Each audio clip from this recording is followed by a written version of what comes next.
So today, good morning to all of you students. Today we will discuss about the solution. Chapter solution is in chapter solution we will study about the molarity. So first we need to understand what is molarity. Molarity is represented by capital M. Molarity is represented by capital M, and this molarity means it is a number of moles of solute dissolved in 1 liter of solution. 1 liter of solution. That is called as the molarity. So molarity is equal to n upon v, where n is the mole of solute, and where v is the volume of solution in liter.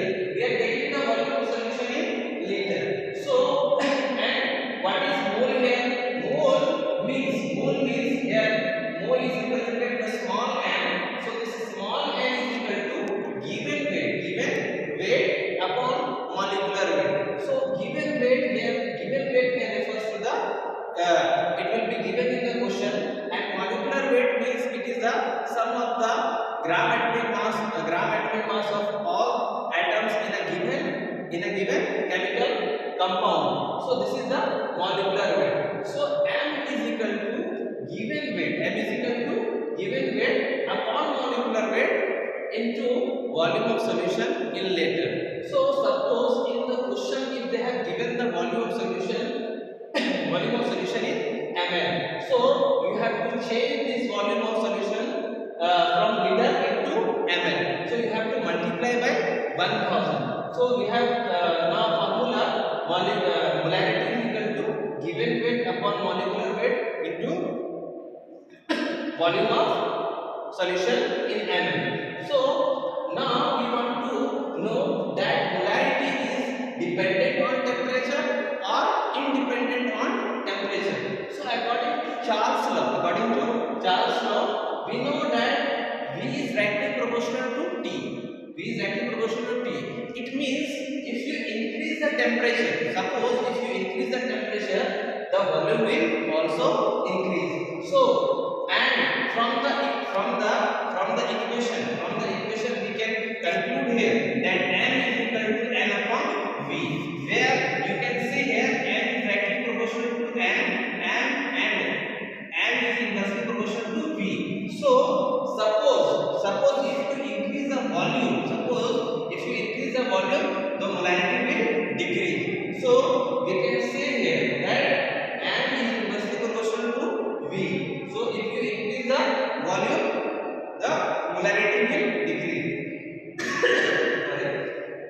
So suppose in a given question, if they are asking that if you increase the temperature, so what will happen to the molarity? What effects we will see on the molarity? So if you increase the temperature means the volume will increase.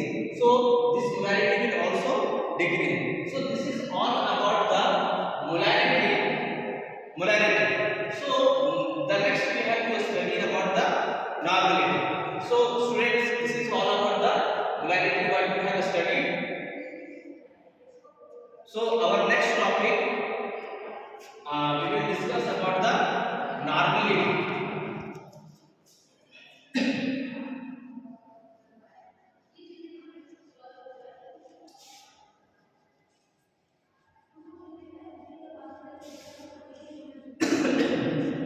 So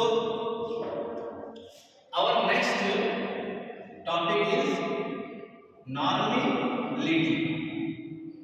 So this normality is represented by capital N. So what this normality is? So normality means it is the number of gram equivalents present in a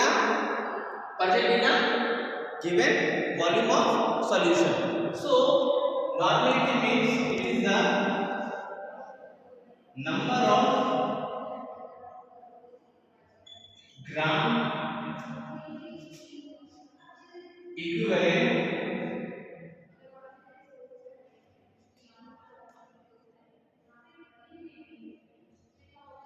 solutes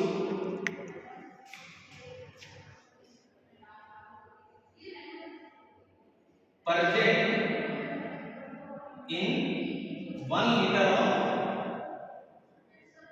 solution. So basically normality means it is a number of gram equivalent solutes present in 1 liter of solution, that is called as the normality. So here we can write n is equal to number of gram equivalent upon V, where V is the volume of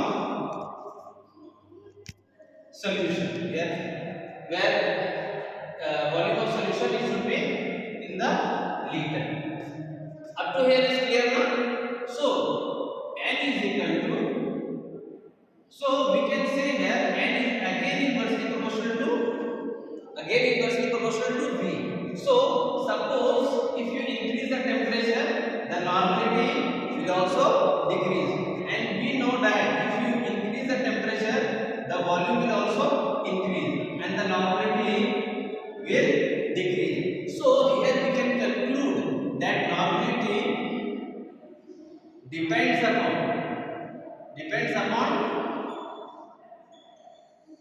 temperature. Normality depends upon temperature. So normality is dependent on temperature. Now we will study what is number of gram equivalents. We need to understand here what is here number of gram equivalents. So number of gram equivalents, number of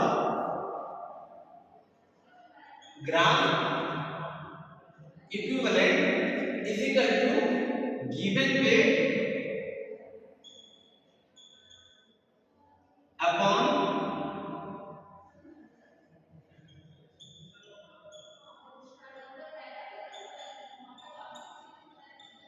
so number of gram equivalent is given weight upon equivalent weight. So given weight it will be given in the question, and we need to understand here what is equivalent weight. You need not to confuse here that number of gram equivalent is different and equivalent weight is different. So what is here equivalent weight? What is here equivalent weight? So equivalent weight here is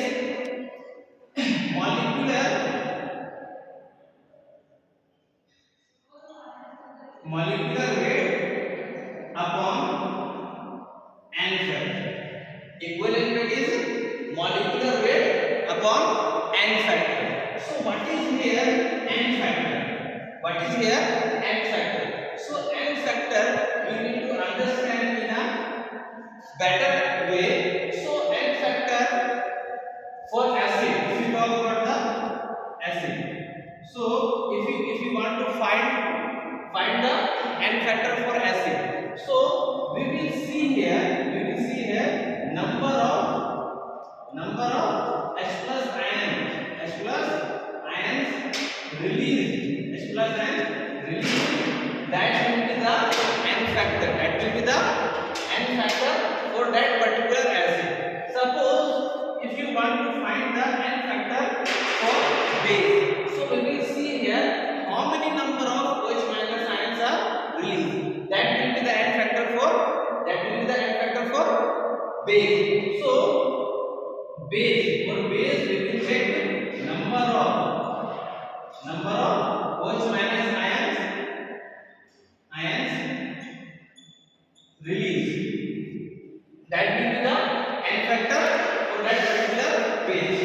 And suppose if you want to find the n factor for the salt, so how will you find for salt?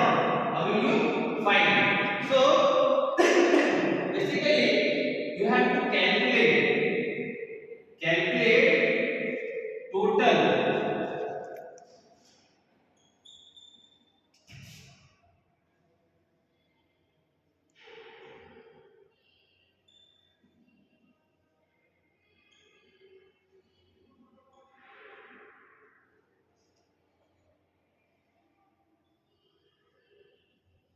So, if you want to find the n factor, here n f means n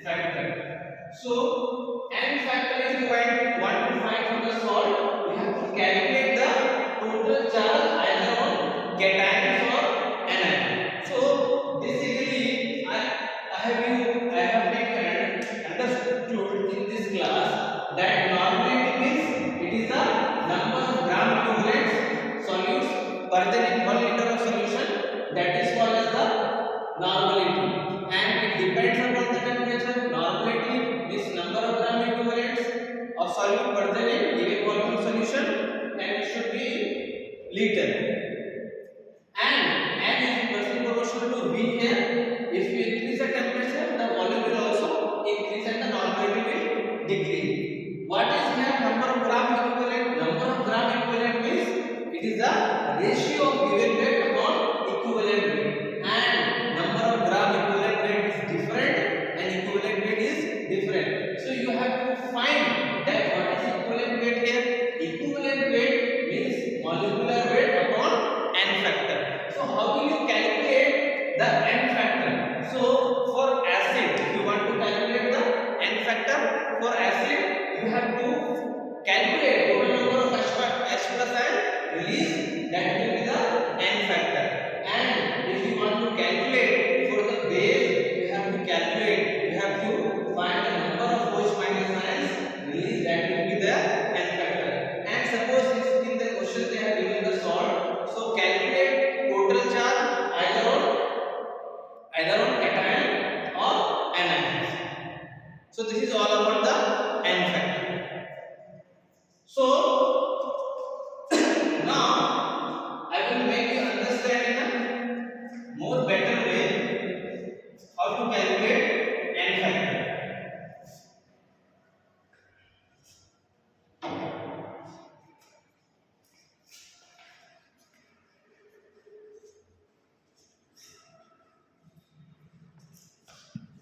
So for example, if you want to calculate for the acid n factor, so for example, if you have taken the HCl, so this HCl is a concentrated acid, so it dissociates into H plus ion and Cl minus 1. So here you can now see that only one H plus ion are released. So what will be the n factor? N factor would be 1. N factor would be 1. For example, if you take H2SO4, this is also a very strong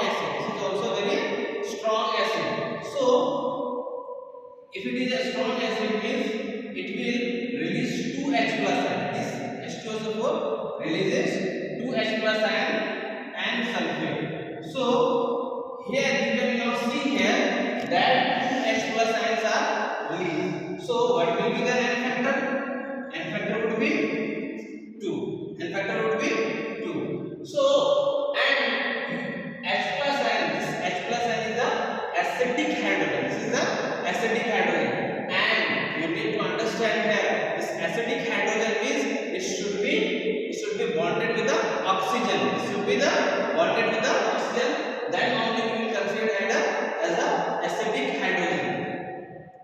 So for example, now if we want to find the n factor for base, so suppose NaOH, so this Na plus and OH minus, so here sodium hydroxide releases 1 OH minus and 1 OH minus.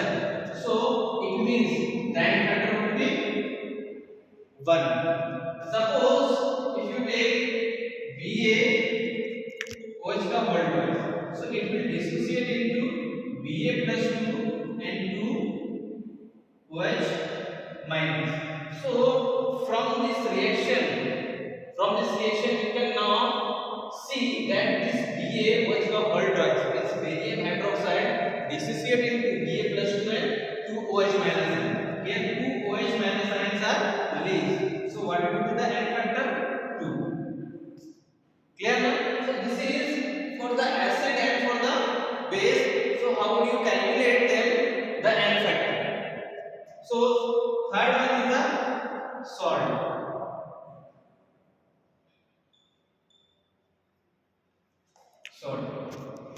So suppose if you take NaCl, you know how salt is produced. Salt is produced by a neutralization reaction. Neutralization reaction is when an acid and a base react with each other. As a result